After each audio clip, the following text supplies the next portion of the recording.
Hello? Hello?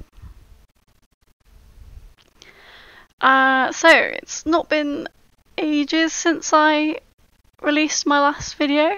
I'm trying to keep the ball rolling, because if I stop recording videos then I'll lose where I was, and it's just hard to motivate myself. It's like going to the gym. If you miss it for a while, then that's it.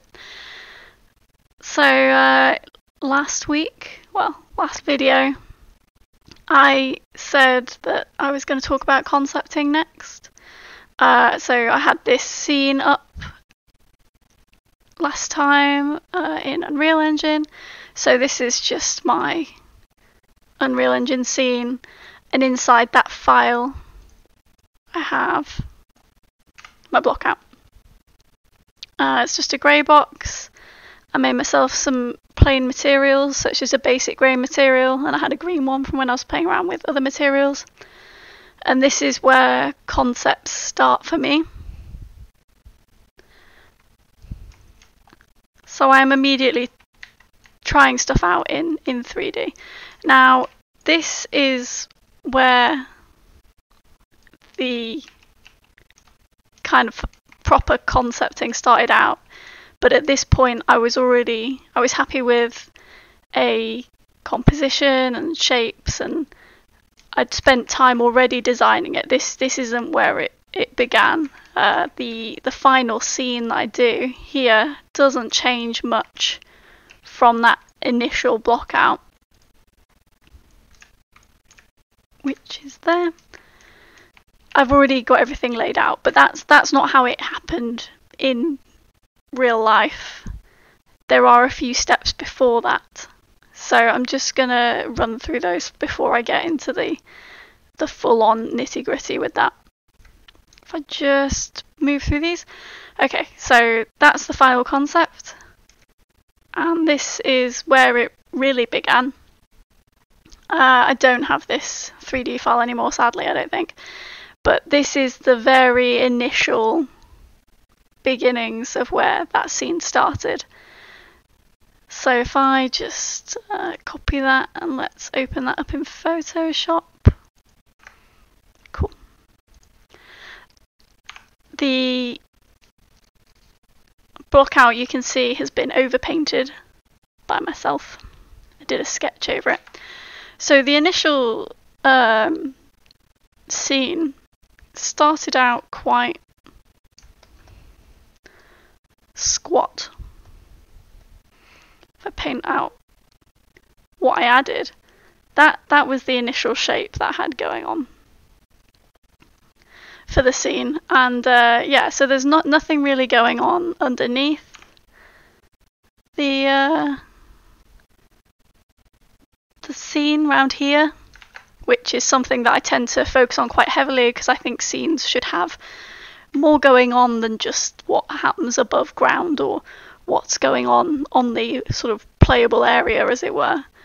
So I took what I had here and I thought, there isn't much that interesting going on here. There's the stairway, there's obviously the focal building, but I didn't even have anything through the arch here, and I didn't have any waterfalls or anything going on there. So I wanted to spruce it up a bit. So once I'd built this block out in 3ds Max, it must have been, and I brought it into Unreal Engine. So I literally had a model, an FBX, that I imported into Unreal Engine. I'll have just put into the scene and applied this basic grey material that I made. Whoops. And that grey material just means that I can play around with lighting inside Unreal Engine.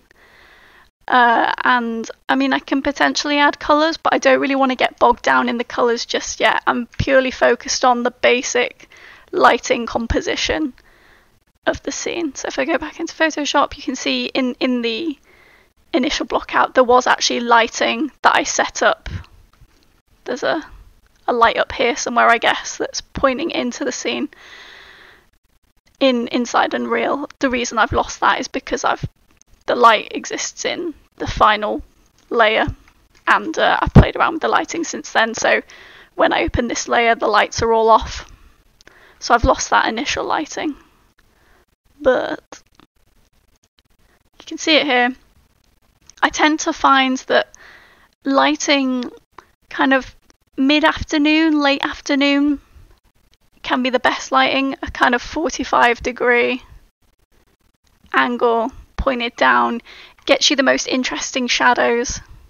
So you'll notice a lot of my stuff that I do tends to have that 45-degree angle going on. Especially on like curved stairs like here, you can see there's a point at which that shadow kicks in. The lighting's a little bit rudimentary inside Unreal at this stage, but you just get much more interesting shadows and highlights, which I like to work with. If the light was pointed directly top down, you wouldn't be getting any of these interesting cast shadows that cause all this to be in shadow here.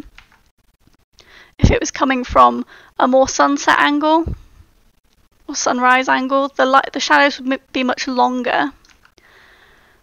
But I find that when the light is that low, it tends to abstract everything a little bit too much. It can just become a little bit difficult to read.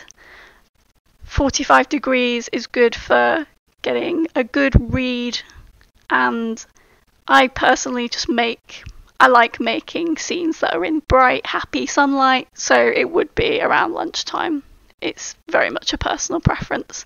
Sometimes I do take lighting and make it warmer, so it feels like maybe it's coming up on evening, but quite often I still have the shadows quite mid-afternoonish, maybe 4 p.m. So they have a bit of length to them, but they're not causing the scene to be really difficult to read with super crazy long shadows. But long shadows work too for some things. Sometimes if I have like tall pillars in a scene, longer shadows look really interesting with those taller pillars, so I might drop the sun down then. But it's all stuff that I'm playing around with inside Unreal, so I can get really quick iterations. I can literally just take my light, which is inside Unreal. There we go. So I've just duplicated the sun. So you can see in here, I can start playing around with the sun direction. And like I said, once the sun starts going lower in the sky, the shadows just become really long and can be a little bit too abstract for my liking.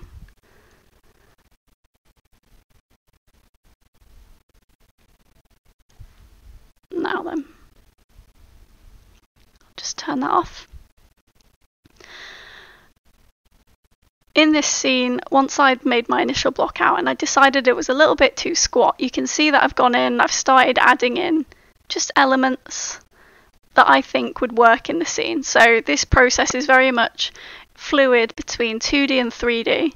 I've started out in 3D, I've had an idea in my head, I've had my mood board set up, which I showed you last week. I might have found a building that I really specifically like.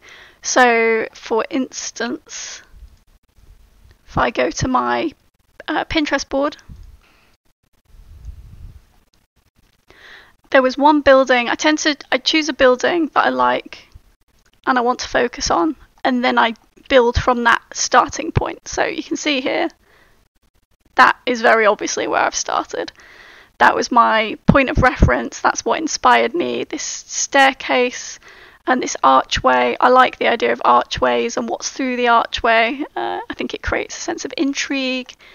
And there was another thing that really inspired me as well. Oh, here we go. This sort of weird set of stairs with this rounded shape. I thought that was really cool. And it's all overgrown and there's grass growing where... Hello?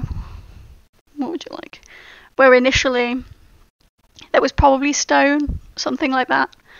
And I really liked the feel of that. So I literally just took those two ideas, which were right at the beginning of my reference gathering, and threw them together to make this. So there's the building, pretty much word for word, and here's this curved stairs thing. And I've put them offset. So I could have done it so that the stairs curved round outwards directly from the main stairway, but I wanted to create this asymmetry, so I had them facing this way. And what that does is just creates it makes the scene a bit more interesting. It's not perfectly symmetrical, like ramrod straight down the middle, and it creates this curve round and up into the scene. So that's why that's like that. Underneath the scene, I wanted something more interesting going on. I wanted there to perhaps be some sort of arches, like maybe ancient architecture hidden underneath the ground. So I was playing with this idea of archways, really simple, just was like, yeah, going to be some arches, throw those in. Yeah, maybe there could be a waterfall here and maybe something through the archway, because like I said, like that feeling of intrigue and moving through archways and what's on the other side of the archway. That's a big thing in, designing games, is you want to keep the person moving through the scene, so you want something there that makes you want to go through that archway or go through that door or move into the next area of the game. Otherwise, no one would play the games. So I was like, okay, it could be a waterfall here, a water fountain, and that would tie into the waterfall. I felt like there should be some rocks or something just to trail off the end of the scene so it doesn't just stop. And that's literally all I did. Was like, cool, that is a starting point. And then from there, I just went and modelled that. So once I was in 3D again, and I didn't have to try and draw perspective and things like that, I could be a lot more free with my ideas. I decided to go for this kind of cube-like shape, but with the archways in the middle. And it creates this nice, again, going back to asymmetry versus symmetry, this slight symmetry. But there are elements of asymmetry where the archways have broken away at different heights. So as you move around the scene, it's not perfectly level on each side of this archway. And again, that just adds a sense of interest because it's not the same on both sides and you want to move around and look at it from each side. Added in the waterfall area and just started perfecting it a little bit more, like nothing major.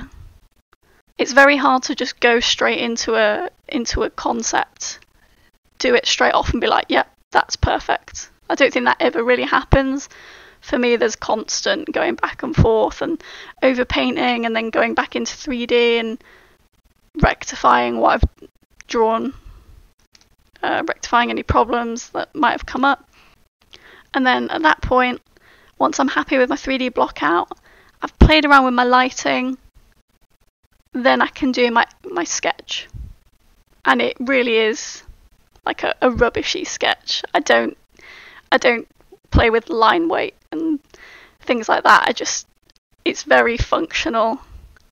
I just want to test out textures, maybe some tile things, where there could be plants growing in that I haven't put in the 3D model, where there could be more interesting brickwork or bits falling apart.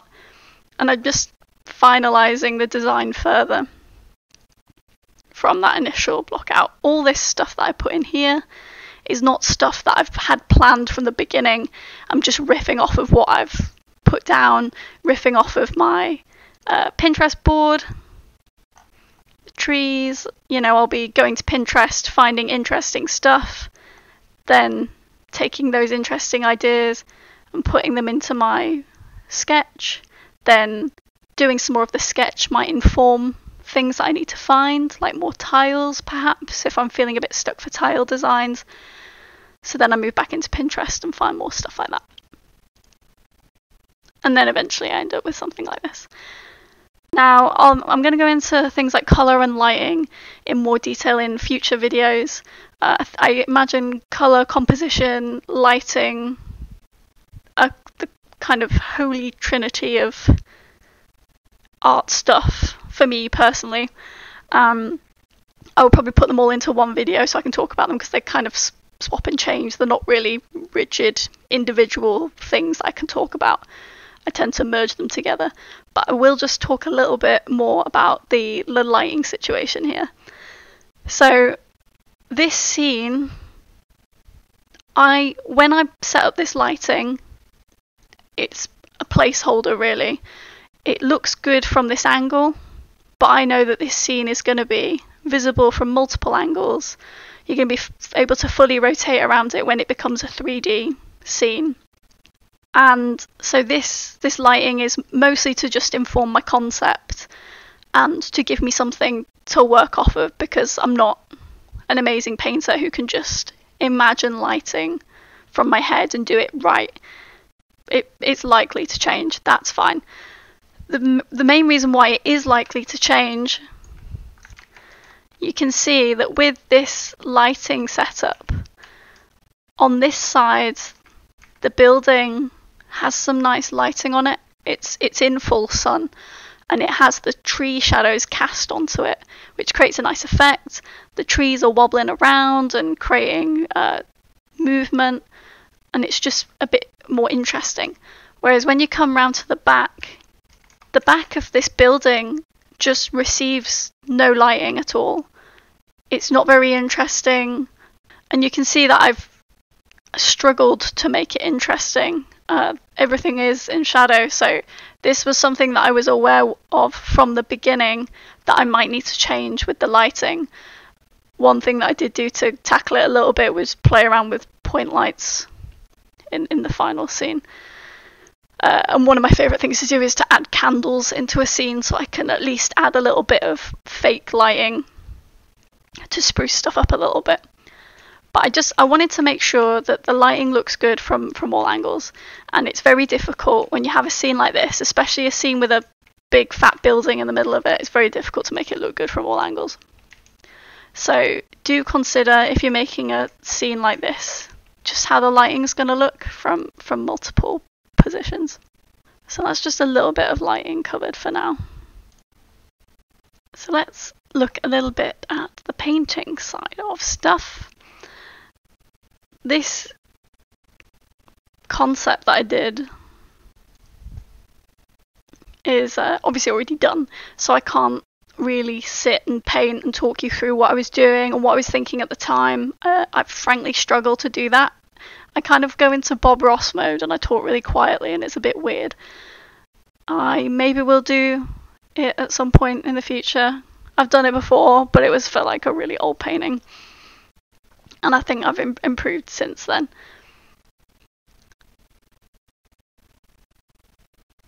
So maybe I'll do that at some point.